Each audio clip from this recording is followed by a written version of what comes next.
محترم جناب آصف علی زرداری صاحب، جناب بلاول بھٹو زرداری صاحب، جناب مولانا فضل الرحمان صاحب، میرے بھائی محمد شہباز شریف صاحب، جناب محمود خان اچکزئی صاحب، محترم ڈاکٹر عبد المالک صاحب، محترم ساجد میر صاحب، جناب آفتاب احمد خان شیرپاؤ صاحب، جناب محسن خان داور صاحب، جناب جمال الدین صاحب، جمال دینی صاحب، اور جناب اویس شاہ نورانی صاحب، نہایت معزز قائدین، محترم شرکائے کانفرنس اور محترم خواتین و حضرات، السلام علیکم۔ بہت شکریہ جناب محترم آصف زرداری صاحب، اللہ تعالیٰ آپ کو بھی صحت تندرستی عطا فرمائے اور خیر و برکت عطا فرمائے۔ میری بہت ساری دعائیں آپ کے لیے بھی ہیں اور بلاول بھٹو زرداری صاحب کے لیے بھی ہیں۔ ان سے پرسوں بات کر کے مجھے بہت خوشی ہوئی اور بہت اچھی ہماری باتیں ہوئیں، اور جس پیار محبت سے انہوں نے مجھ سے بات کی میں کبھی نہیں بھلاؤں گا۔ میں کانفرنس کے میزبان جناب آصف علی زرداری صاحب کا اور بلاول بھٹو زرداری صاحب کا اور مولانا فضل الرحمان صاحب کا اور تمام معزز قائدین کا بے حد شکر گزار ہوں کہ مجھے اس کانفرنس میں اپنی بات کہنے کا آپ نے موقع فراہم کیا۔ میں وطن سے دور ہوتے ہوئے بھی اچھی طرح جانتا ہوں کہ وطن عزیز کن حالات سے گزر رہا ہے اور عوام کن مشکلات کا شکار ہیں۔ یہ کانفرنس نہایت ہی اہم موقع پر منعقد ہو رہی ہے، بلکہ میں تو اسے ایک فیصلہ کن موڑ سمجھتا ہوں۔ پاکستان کی خوشحالی اور صحیح معنوں میں ایک جمہوری ریاست بنانے کے لیے ضروری ہے کہ ہم ہر طرح کی مصلحت چھوڑ کر اپنی تاریخ پر نظر ڈالیں اور بے باک فیصلے کریں، اور آج نہیں کریں گے تو پھر کب کریں گے؟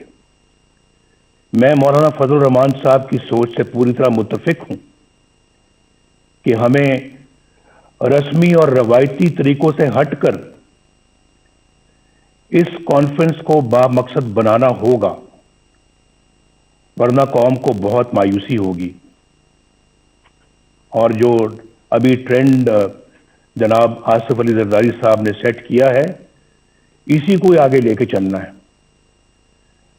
آپ سب جانتے ہیں کہ 73 برس سے پاکستان کو کن مسائل کا سامنا ہے۔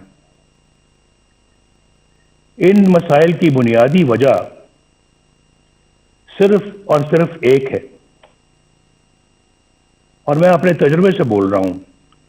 میرا بھی تجربہ الحمدللہ پاکستان کی پالیٹکس میں اور پاکستان کی خدمت میں کافی زیادہ ہے، اور میں یہ سمجھتا ہوں کہ پاکستان کو جو میں وجہ بتانا چاہ رہا ہوں وہ یہ ہے کہ پاکستان کو جمہوری نظام سے مسلسل محروم رکھا گیا ہے۔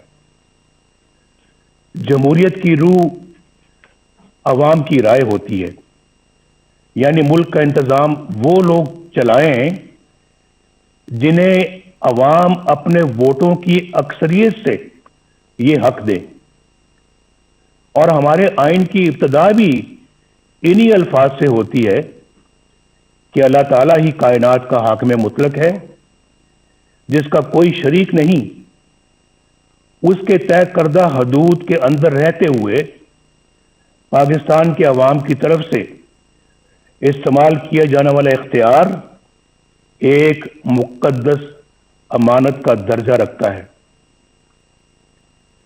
آئین کے مطابق ہمارے جمہوری نظام کی بنیاد عوام کی رائے پر ہے۔ دنیا بھر کی جمہوریتوں کا یہی اصول ہے۔ جب جمہوریت کی اس بنیاد پر ضرب لگتی ہے اور ووٹ کی عزت کو پامال کر دیا جاتا ہے تو سارا جمہوری عمل بالکل بے معنی اور جعلی ہو کر رہ جاتا ہے۔ جب عوام کے مقدس امانت میں خیانت کی جاتی ہے اور انتخابی عمل سے پہلے یہ طے کر لیا جاتا ہے کہ کس کو جتانا ہے اور کس کو ہروانا ہے، انتخابات میں دھاندلی سے مطلوبہ نتائج حاصل کر لیے جاتے ہیں اور رہی صحیح کسر حکومت سازی کے لیے جوڑ توڑ میں نکال دی جاتی ہے، تو اندازہ لگایا جا سکتا ہے کہ کس طرح سے عوام کو دھوکہ دیا جاتا ہے اور عوامی مینڈیٹ کیسے چوری کیا جاتا ہے۔ بدقسمتی سے پاکستان کو اس طرح بنا کر رکھ دیا گیا ہے۔ اگر کبھی عوام کی کوئی نمائندہ حکومت بن بھی گئی تو اسے ہر طرح کی سازش کے ذریعے سے پہلے بے اثر اور پھر فارغ کر دیا جاتا ہے۔ اس میں یہ بھی پرواہ نہیں کی جاتی کہ اس سے ریاستی ڈھانچہ کمزور ہوگا، اقوام عالم میں جگ ہنسائی ہوگی اور عوام کا ریاستی اداروں پر سے اعتماد اٹھ جائے گا۔ یہ بات پاکستان کے بچے بچے کی زبان پر ہے کہ 73 سالہ تاریخ میں ایک بار بھی کسی منتخب وزیر اعظم کو اپنی 5 سال کی آئینی مدت پوری نہیں کرنے دی گئی۔ ہر ڈکٹیٹر نے اوسطاً 9 سال غیر آئینی طور پر حکومت کی، جبکہ عوام کے ووٹر سے منتخب وزیر اعظم کو اوسطاً 2 سال سے زیادہ کا عرصہ شاید ہی ملا ہو۔ جرنیلوں کی مہم جوئی کو روکنے کے لیے 1973 کے آئین میں آرٹیکل 6 ڈالا گیا، آرٹیکل 6، لیکن اس کے بعد بھی 20 سال جرنیلی آمریت کے نظر ہو گئے۔ خواتینوں حضرات اور جناب صدر، جب ایک ڈکٹیٹر کو آئین شکنی کے جرم میں پہلی بار عدالت کے کٹہرے میں لایا گیا تو آپ نے دیکھا کیا ہوا؟ کیا ہوا؟ مجھے یہ کہتے ہوئے دکھ ہوتا ہے کہ جس طرح ہر مارشل لاء کو عدالتوں نے جائز قرار دیا، ڈکٹیٹرز کو آئین سے کھلواڑ کرنے کا اختیار دیا، 3 سالوں کے لیے دیا، اسی طرح 2 بار آئین توڑنے والے کو بریت کا سرٹیفکیٹ بھی عدالتوں ہی نے دیا۔ اسے ایک دن تو کیا، 1 گھنٹے کے لیے بھی جیل میں نہ ڈالا جا سکا۔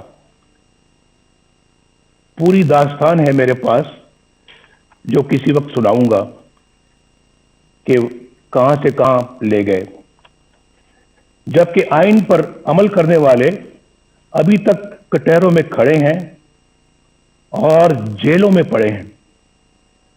ہماری تاریخ میں تقریباً 33 سال کا عرصہ فوجی آمریت کی نظر ہو گیا۔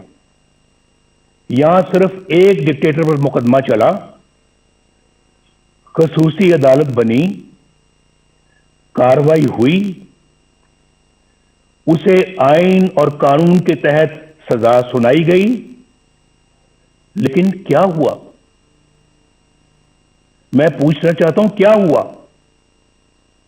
کیا مجرم گرفت میں آ گیا؟ کیا سزا ملی؟ یہ سب تو دور کی بات، ہوا تو یہ کہ عدالت اس سرے سے غیر آئینی قرار دے دی گئی۔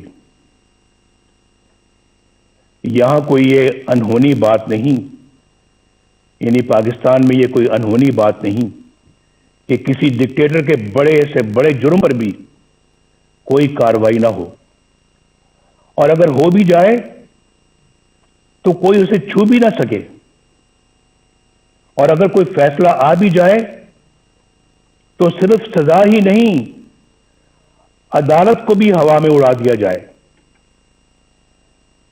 لیکن آخر کب تک؟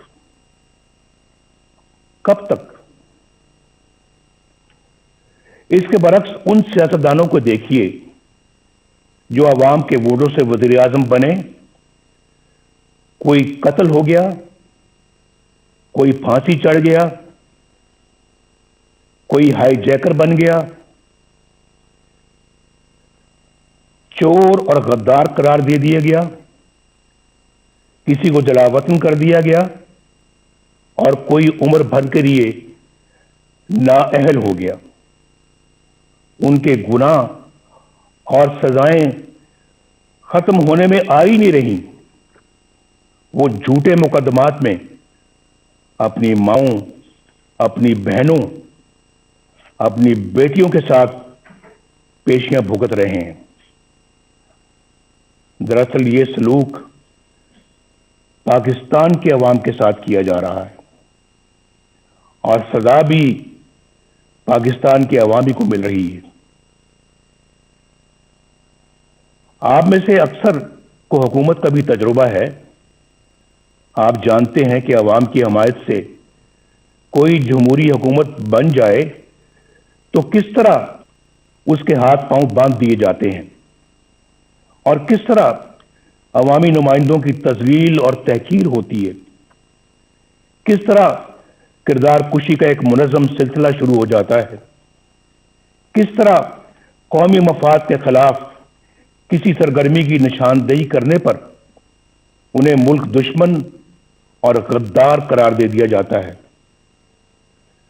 خلاصہ یہ ہے کہ یہاں یا تو مارشل لا ہوتا ہے یا پھر منتخب جمہوری حکومت سے کہیں زیادہ طاقتور پیرلل یعنی متوازی حکومت قائم ہو جاتی ہے، ایک پیرلل نظام چلتا ہے۔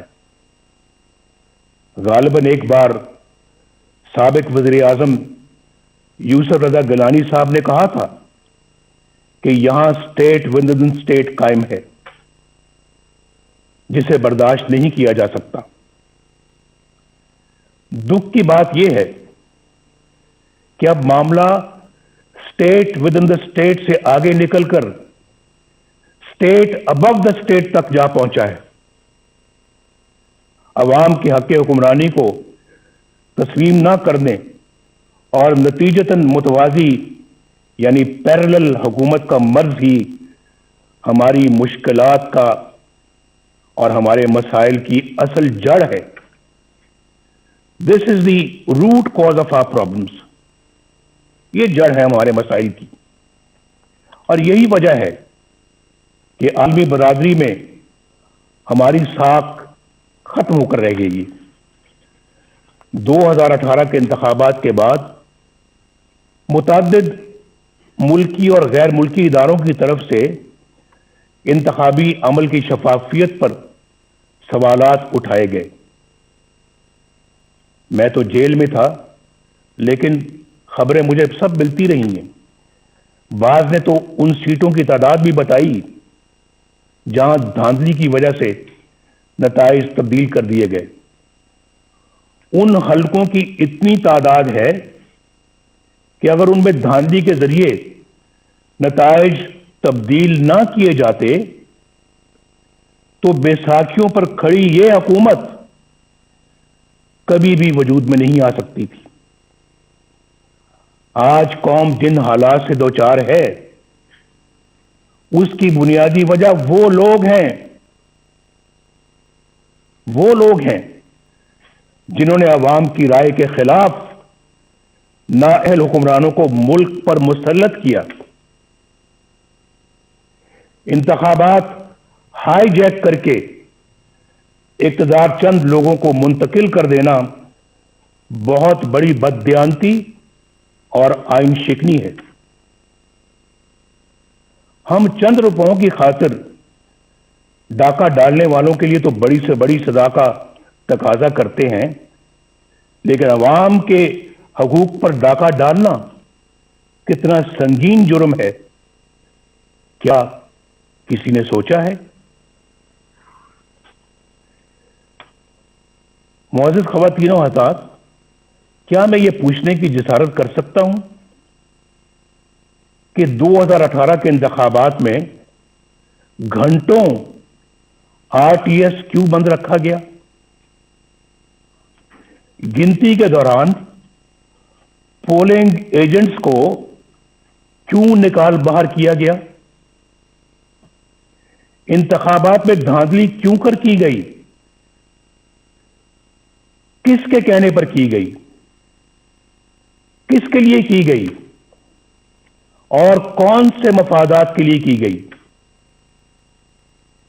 اس میں سابق چیف الیکشن کمشنر اور سیکرٹری الیکشن کمیشن کو بھی جواب دینا ہوگا، اور جو لوگ بھی دھاندلی کے ذمہ دار ہیں ان سب کو حساب دینا ہوگا.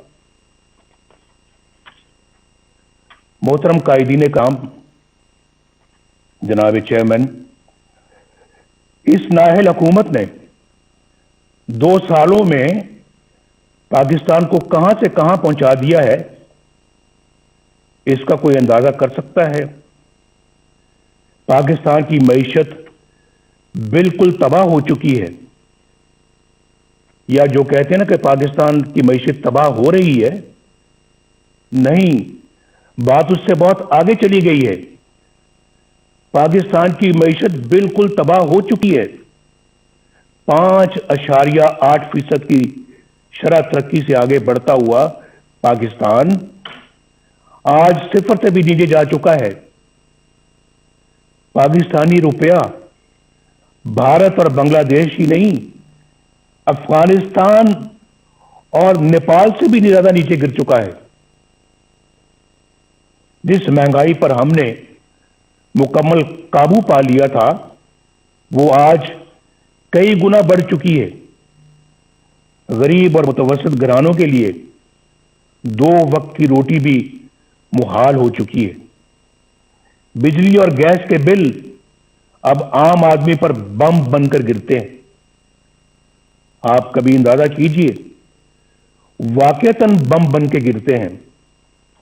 پچھلے 2 سالوں میں 1.5 کروڑ لوگ غربت کی سطح سے نیچے جا چکے ہیں، اور 1 کروڑ نوکریوں کا جھانسا دینے والے 1 کروڑ 20 لاکھ لوگوں کا روزگار چھین چکے ہیں. اس نالائق حکومت نے ہر معاملے پر یو ٹرن لیا ہے. آج سرمایہ کاری بالکل ختم ہو چکی ہے. سی پیک سخت کنفیوژن کا شکار ہے. قرضے ختم کر دینے کا دعویٰ کرنے والوں نے 2 سال کی قلیل مدت میں قرضوں میں اتنا اضافہ کر دیا ہے کہ پچھلے تمام ریکارڈ ٹوٹ گئے ہیں. یہ میں فیکٹس اور فگرز سے ساری بات بتا رہا ہوں. اور اس کے باوجود کوئی ایک بھی بڑا ترقیاتی منصوبہ شروع نہیں کیا جا سکا. وہ پاکستان جس کے بارے میں بین الاقوامی ادارے یہ پیش گوئی کر رہے تھے کہ اگلے چند سال میں یہ دنیا کی سب سے بڑی 20 معیشتوں یعنی G20 میں شامل ہو جائے گا، آج معاشی طور پر مفلوج ہو کر رہ گیا ہے. یاد رکھیے کہ اگر پاکستان میں ووٹ کو عزت نہ ملی اور قانون کی حکمرانی نہ آئی تو یہ ملک معاشی طور پر مفلوج ہی رہے گا. اور میں کھلے الفاظ میں یہ واضح کر دینا چاہتا ہوں کہ ایسے ممالک اپنے دفاع کے قابل بھی نہیں رہتے، خاص طور پر اس وقت جب آپ کے دشمن آپ کی کمزوریوں کا فائدہ اٹھا رہے ہوں. خواتین و حضرات، ملک بدامنی، افراتفری اور جرائم کا گڑھ بن چکا ہے. آئے دن ایسی پریشان کن خبریں آتی رہتی ہیں جن سے عوام کو امن و امان سے متعلق درپیش پریشانیوں کا اندازہ بخوبی لگایا جا سکتا ہے. شیخوپورہ سیالکوٹ روڈ پر قوم کی ایک بیٹی کے ساتھ پیش آنے والا واقعہ دل دہلا دیتا ہے. اس سانے کے بعد مزید تکلیف کا باعث اس سنگ دل پولیس افسر کا ہے جو بنیادی انسانی اقدار سے بھی محروم ہے. اس کا بڑا المیہ یہ ہے کہ حکومت کی تمام تر ہمدردیاں قوم کی بیٹی کے بجائے اپنے چہیتے پولیس افسر کے ساتھ ہے. جناب چیئرمین، پاکستان آبادی کے لحاظ سے دنیا کا چھٹا بڑا ملک ہے، جغرافیائی اعتبار سے بھی انتہائی اہم ہے. پاکستان کی خارجہ پالیسی بنانے کا اختیار عوامی نمائندوں کے پاس ہونا چاہیے. ہماری خارجہ پالیسی عوامی امنگوں اور ملکی مفادات سے ہرگز متصادم نہیں ہونی چاہیے. کھربوں روپے کے نقصان اور ہزاروں جانیں قربان کرنے کے باوجود ہم کبھی فیٹف اور کبھی کسی اور کٹہرے میں کھڑے شرمناک صفائیاں پیش کر رہے ہوتے ہیں. جب کشمیر کا نام زبان پر آتا ہے تو 73 سال سے دی جانے والی قربانیاں آنکھوں کے سامنے آ جاتی ہیں. کشمیری عوام پر مظالم کا سلسلہ تو کئی سالوں سے جاری ہے، مگر کشمیر کو ہڑپ کرنے کا حوصلہ آج تک کسی کا نہیں ہوا. اب بھارت نے ایک غیر نمائندہ اور غیر مقبول اور کٹ پتلی پاکستانی حکومت دیکھ کر کشمیر کو اپنا حصہ بنا لیا ہے، اور ہم احتجاج بھی نہ کر سکے. دنیا تو کیا اپنے دوستوں کی حمایت بھی نہ حاصل کر سکے. آخر ایسا کیوں ہے؟ کیوں ہوا ایسے؟ کیوں ہم عالمی تنہائی کا شکار ہو گئے؟ کیوں آج ہماری بات دنیا سننے کے لیے تیار نہیں ہے؟ کیوں ہمارے درینہ اور شانہ بشانہ کھڑے ہونے والے ساتھی ممالک کیوں ہم سے دور ہو گئے؟ شاہ محمود قریشی نے کس منصوبے کے تحت وہ بیانات دیے جن سے ہمارے بہترین دوست سعودی عرب کی دل شکنی ہوئی؟ پاکستان کو اپنے دوست ممالک کی دل آزاری سے اعتراض کرنا چاہیے. OIC ایک اہم ادارہ ہے جس کی افادیت طے شدہ ہے. پاکستان OIC کے بانی ممالک میں شمار ہوتا ہے. پاکستان کو دیگر ممالک کے ساتھ مل کر OIC کو مضبوط کرنا چاہیے. ہمیں سوچنا چاہیے کہ کیوں ہمارے انتہائی قریبی ممالک بھی آج ہم پر اعتماد کرنا چھوڑ گئے. یہ بہت جو ہے یہ فکر کی بات ہے، لمحہ فکریہ ہے ہمارے لیے. اس پہ ضرور غور ہونا چاہیے. لیکن کیا اس طرح کی حکومت ہوگی تو پھر یہی کچھ ہوگا، اور آپ کی خارجہ پالیسی کو بچوں کا کھیل بنا کے رکھ دیا گیا ہے. خواتین و حضرات، وقت آ گیا ہے کہ ان تمام سوالوں کے جواب لیے جائیں. اگر اس کانفرنس میں پیپلز پارٹی سے تعلق رکھنے والے 2 وزیر اعظم جناب یوسف رضا گیلانی اور جناب راجہ پرویز اشرف صاحب موجود ہیں تو وہ اچھی طرح جانتے ہیں کہ سول حکومت کے گرد کس طرح کے شکنجے کس دیے جاتے ہیں، کس طرح ایسی کارروائیاں ہو جاتی ہیں جن کا وزیر اعظم کو علم ہی نہیں ہوتا۔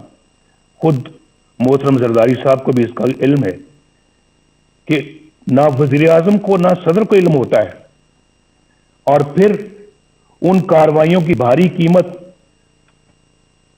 ریاست کو ادا کرنی پڑتی ہے۔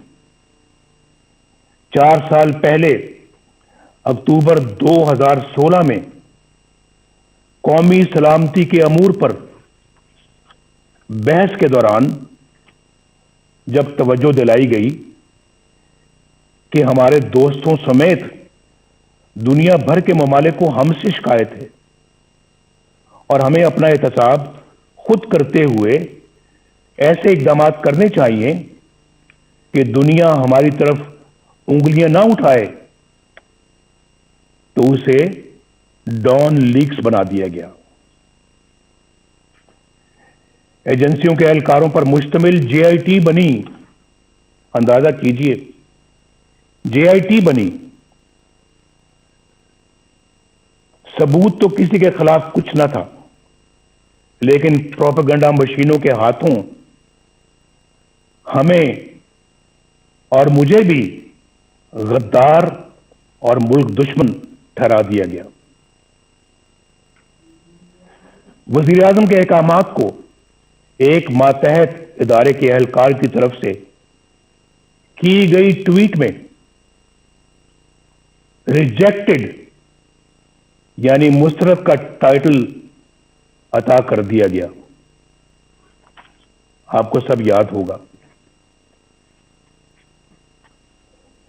سی پیک کو ناکام بنانے کا سلسلہ 2014 میں اس وقت شروع ہوا جب دھرنوں کے ذریعے چین کے معزز صدر کا دورہ ملتوی کروا دیا گیا۔ چین ہمارا دیرینہ اور مخلص دوست ہے جو پاکستان کے ساتھ ہر موقع پر شانہ بشانہ کھڑا رہا۔ پاکستان اور چین کے تعلقات مزید مستحکم کرنے میں اور سی پیک کے حوالے سے صدر شی جن پنگ کا کردار قابل تعریف ہے۔ سی پیک کا یہ عظیم منصوبہ حکومت کی اسی نااہلی کی نظر ہو رہا ہے جو زندگی کے ہر شعبے میں نظر آ رہی ہے۔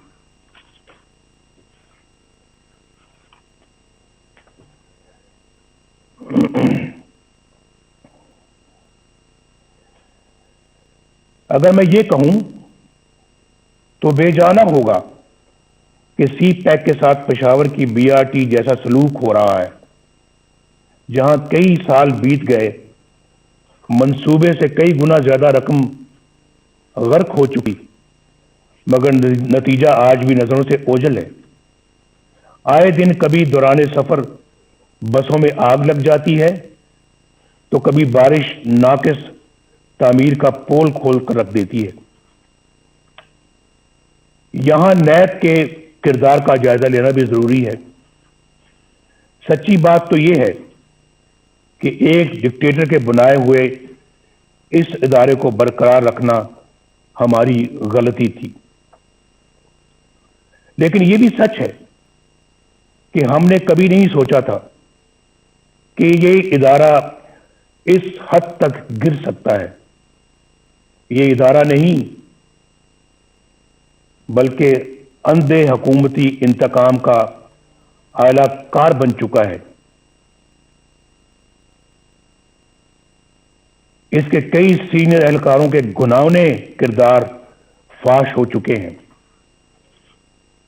اس ادارے کا چیئرمین جاوید اقبال اپنے عہدے اور اختیارات کا انتہائی نازیبا اور مذموم استعمال کرتے ہوئے پکڑا جاتا ہے، مگر نہ تو کوئی انکوائری ہوتی ہے، نہ ایکشن لیا جاتا ہے، اور نہ ہی شفافیت کے دعوے دار عمران خان پر کوئی جوں ریتتی ہے۔ اس کے باوجود یہ شخص ڈٹائی سے اپنے عہدے پر براجمان انتقام کے ایجنڈے پر دھڑلے سے عمل کرتا ہے، لیکن بہت جلد انشاءاللہ ان سب کا یوم حساب آئے گا انشاءاللہ۔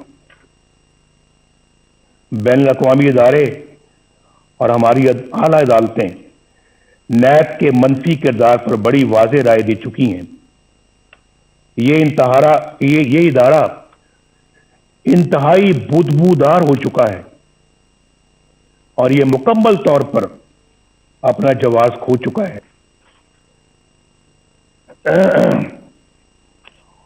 اپوزیشن کے لوگ اس کا نشانہ بنے ہوئے ہیں، جو اپنے گھر کی خواتین کے ساتھ نیب کے دفتروں، عدالتوں اور جیلوں میں رول رہے ہیں۔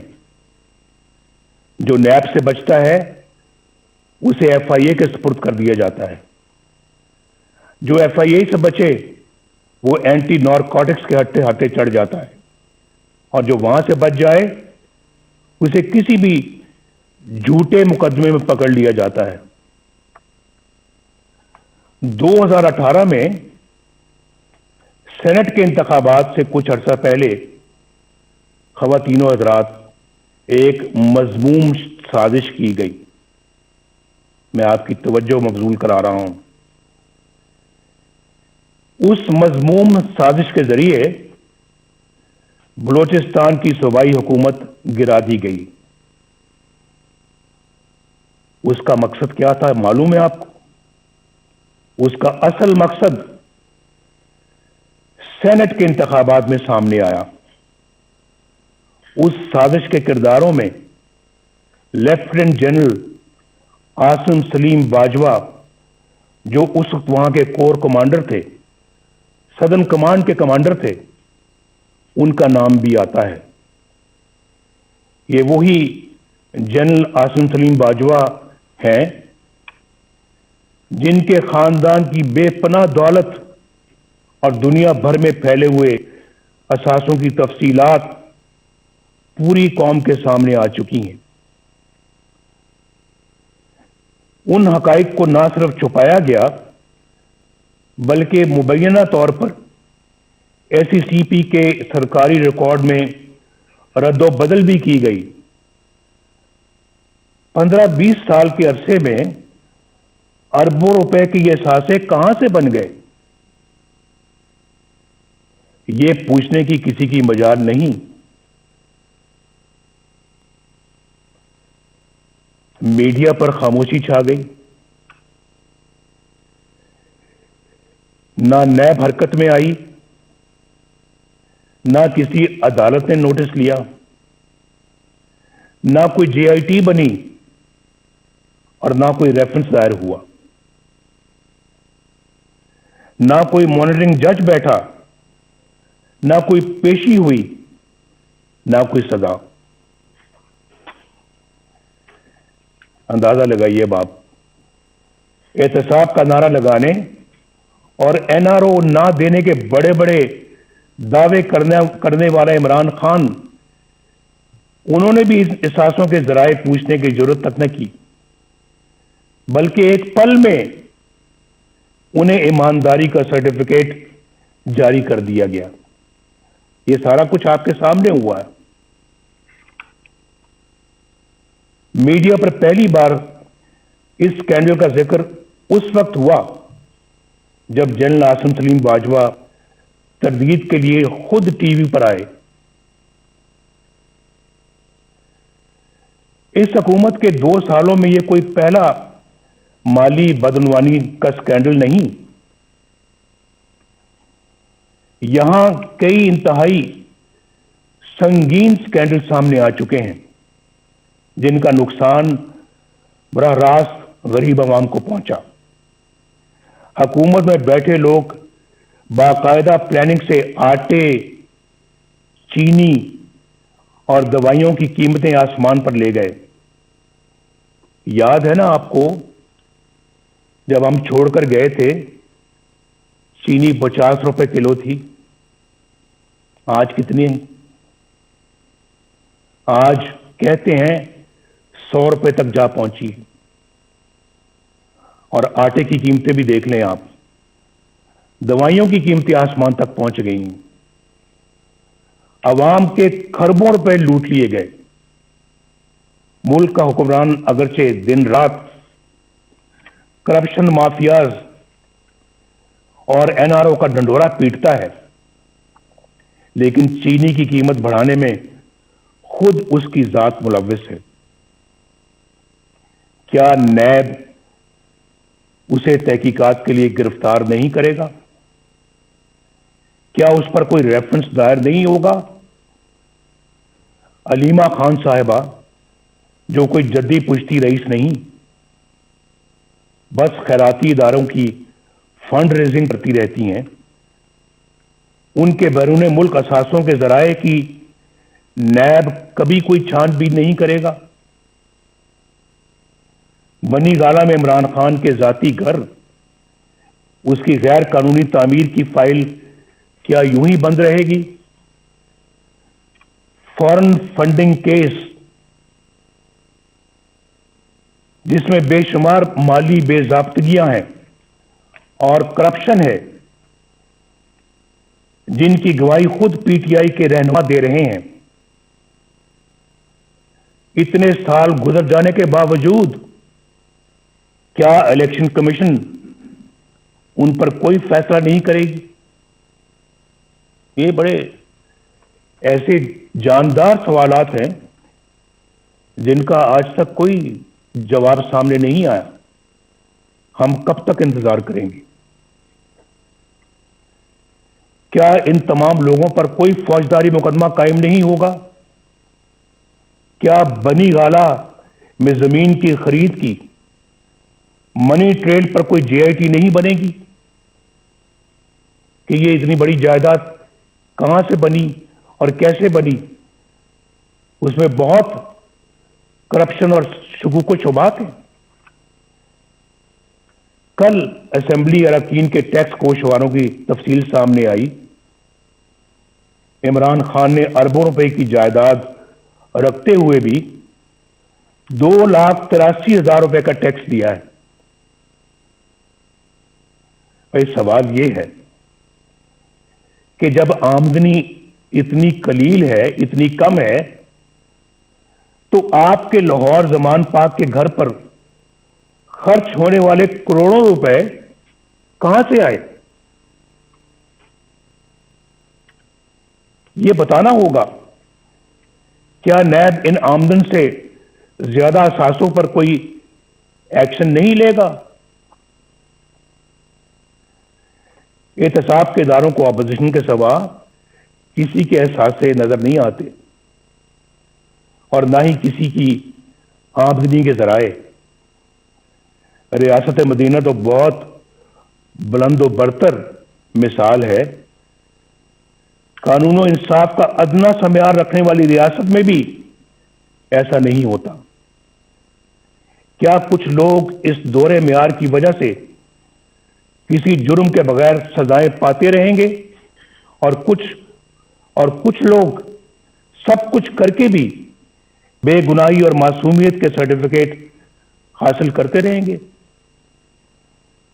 قوم کب تک دیکھنے اور جاننے کے باوجود خاموشی سے یہ سب کچھ سہتی رہے گی؟ کیا ہم ایسا پاکستان اپنی آنے والی نسلوں کے لیے چھوڑنا چاہتے ہیں؟ فیصلہ کر لیں آج۔ کیا ہم ایسا پاکستان اپنی آنے والی نسلوں کے لیے چھوڑنا چاہتے ہیں؟ میں تو کہوں گا نہیں، ہرگز نہیں، کبھی بھی نہیں، کبھی بھی نہیں۔ مجھے ایک بڑا پرانا ایک شعر یاد آ رہا ہے، دل بغض و حسد سے رنجور نہ کر، یہ نور خدا ہے اسے بے نور نہ کر۔ نا اہل و کمینہ کی خوشامد سے اگر جنت بھی ملے تجھ کو تو منظور نہ کر۔ میں تو ان خیالات کا حامی ہوں، اس نظریے کا حامی ہوں۔ خواتین و حضرات، میڈیا کو ریاست کا چوتھا ستون کہا جاتا ہے۔ اظہار کی آزادی بنیادی انسانی حقوق میں سے ایک ہے۔ افسوس کہ دیگر حقوق کی طرح پاکستانی عوام سے یہ حق بھی چھین لیا گیا۔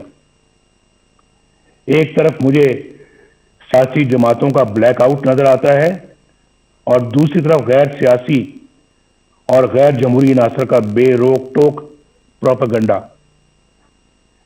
کہیں مجھے چینلوں کی غیر قانونی بندش نظر آتی ہے تو کہیں اخبارات اور جرائد کی مخصوص علاقوں میں تقسیم پر پابندیاں۔ ریاستی طاقت سے میڈیا کی زبان بندی کہاں کا انصاف ہے؟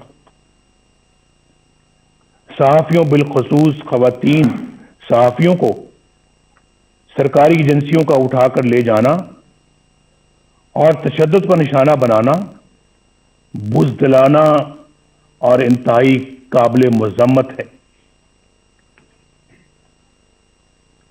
سینئر صحافیوں کو چینلوں یا اخبارات کی ملازمت سے برخاست کروا دینا، بے بنیاد مقدمات میں الجھا دینا اور قید میں ڈال دینا کیا ایک جمہوری ریاست کا طریقہ ہے؟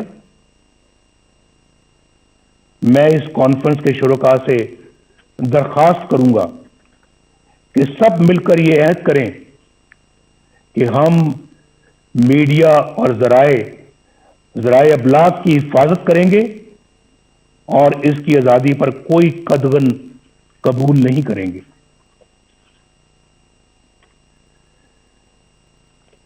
خواتین و حضرات، محترم چیئرمین بلاول بھٹو صاحب،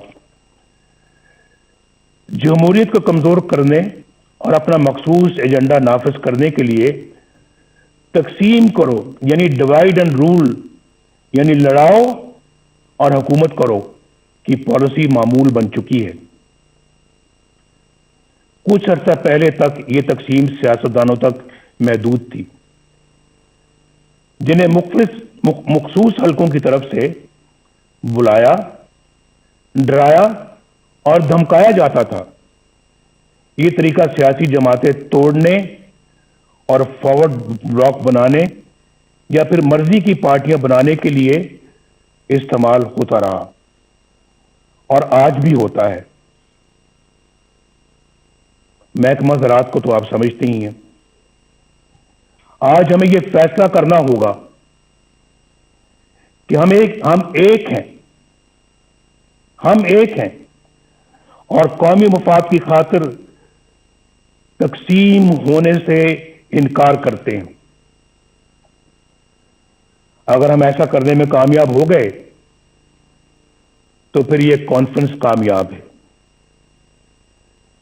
ایسا کرنے میں اگر ہم کامیاب ہو گئے تو یہ کانفرنس ہماری تاریخ کا بڑا سنگ میل بن سکتی ہے۔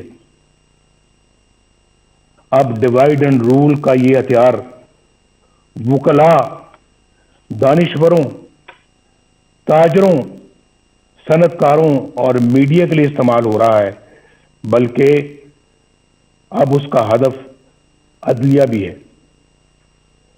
جو جج انصاف اور قانون کی راہ پر چلتا ہے اور دباؤ میں آنے سے انکار کرتا ہے، اسے عہدے سے ہٹانے کی سازشیں شروع ہو جاتی ہیں۔ جسٹس شوکت عزیز صدیقی اور جسٹس قاضی فائز عیسیٰ کی مثالیں ہمارے سامنے ہیں۔ یہ دونوں جج صاحبان دیانتداری، سچائی اور امانت داری کی شہرت کے حامل ہیں۔ آج تک کسی فورم نے یہ تحقیق ضروری نہیں سمجھی کہ جسٹس شوکت عزیز صدیقی نے جو کچھ حلفاً کہا، یعنی حلف پر کہا، اس کا بھی تو جائزہ لیا جائے۔ بعض امیر ججوں کے ساتھ یہاں ایسا ہی سلوک کیا جاتا ہے۔ انفارچونیٹلی یہاں انصاف پسند اور امانت دار نہیں بلکہ ایسے منصف تلاش کیے جاتے ہیں جو ان کے ہر جائز اور ناجائز مطالبات تسلیم کریں، ان کے جبر و استبداد اور بلیک میلنگ کے آگے سر تسلیم خم کریں، نظریہ ضرورت بنائیں اور پروان چڑھائیں۔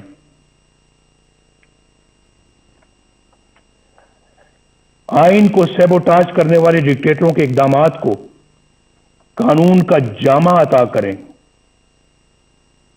ان کے گلے میں ہار پہنائیں، ان کو ویلکم کریں، خوش آمدید کہیں ان کو، آپ نے تو بہت اچھا کام کیا ہے، آپ کی تو ضرورت تھی آج، یہ تو کام بہت پہلے ہو جانا چاہیے تھا، آپ نے ماشاءاللہ لیٹ لگایا ہے، یہ پہلے لگانا چاہیے تھا۔ سب سے پہلے پلیٹ میں پھول لے کر ان کو پیش کیے جاتے رہے ہیں، اور پھر آرٹیکل 6 جیسے سنگین جرم کے ملزم کو آئین میں ترمیم کا اختیار عطا کیا جاتا ہے۔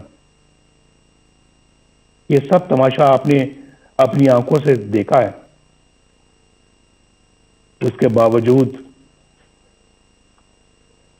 یہ سب کچھ دوبارہ کہنے کی نوبت آ رہی ہے۔ یعنی یہ سب کچھ ہو رہا ہے اور عوام کے منتخب وزیر اعظم کو پھانسی دیں، جیلوں میں ڈالیں، جلا وطن کریں اور ان کو اور ان کے خاندان کو ذلیل و رسوا کریں۔ اس کانفرنس کو آئین کی حکمرانی اور ووٹ کی عزت کے تحفظ کے لیے آج ایک جامع لائے عمل تجویز کرنا چاہیے۔ اگر میثاق جمہوریت کی بنیاد پر کسی نئے میثاق کی تشکیل ضروری ہو تو اس پر غور کیا جانا چاہیے۔ متوازی یعنی پیرل حکومت کی بنیادی مسئلے کو حل کرنے کے لیے ٹھوس حکمت عملی بنائی جائے۔ عوام کی رائے پر اپنی رائے مسلط کرنے کا نتیجہ سکوت ڈھاکہ کی شکل میں سامنے آیا تھا، لیکن اس عظیم سانے کو بھی بڑی سرد مہری کے ساتھ فراموش کر دیا گیا۔ میری تجویز ہے کہ یہ کانفرنس حمود الرحمان کمیشن کی سفارشات کو عوام کے سامنے لائے۔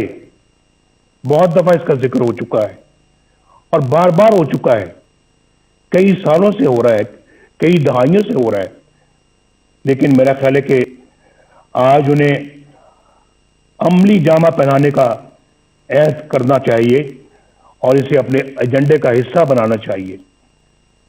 اس طرح کے ٹھوس اقدامات ہی سے ملک کو اس دلدل سے نکالا جا سکتا ہے۔ اس وقت ہماری اولین ترجیح اس غیر نمائندہ اور نااہل اور سلیکٹڈ حکومت اور اس سے کہیں زیادہ اہم اس نظام سے جس کا میں نے ذکر کیا ہے، اس سے نجات حاصل کرنا ہے۔ عمران خان ہمارا ایز سچ ہدف نہیں ہے، ہمارا مقابلہ عمران خان سے نہیں ہے، یہ میں الیکشن سے پہلے بھی کہہ چکا تھا اور آج بھی کہہ رہا ہوں۔ آج ہماری جدوجہد عمران خان کو لانے والوں کے خلاف ہے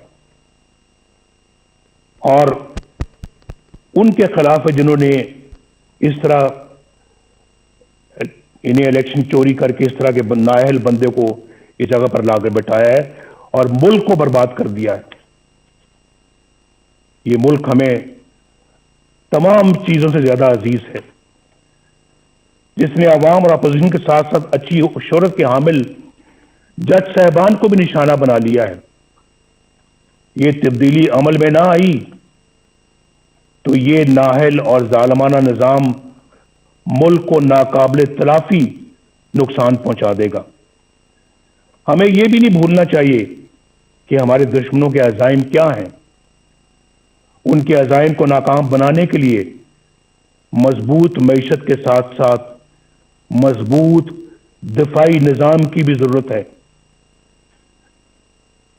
ہم نے پہلے بھی اس ملک کو الحمدللہ ایٹمی قوت بنایا ہے اور ہر وہ ضرورت پوری کی ہے جس کے لیے ہمارے دفاع کو ضرورت تھی.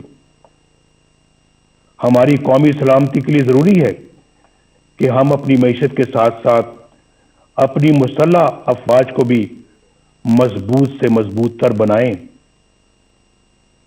ہم نے اس کام میں ماضی میں بھی کبھی کوئی کسر نہیں چھوڑی، کوئی کوتاہی نہیں کی، اور آئندہ بھی ہماری یہ ترجیح رہے گی. ہمارے دفاع کی مضبوطی اور قومی سلامتی کے لیے سب سے اہم یہ ہے کہ ہماری مسلح افواج آئین پاکستان، اپنے دستوری حلف اور قائد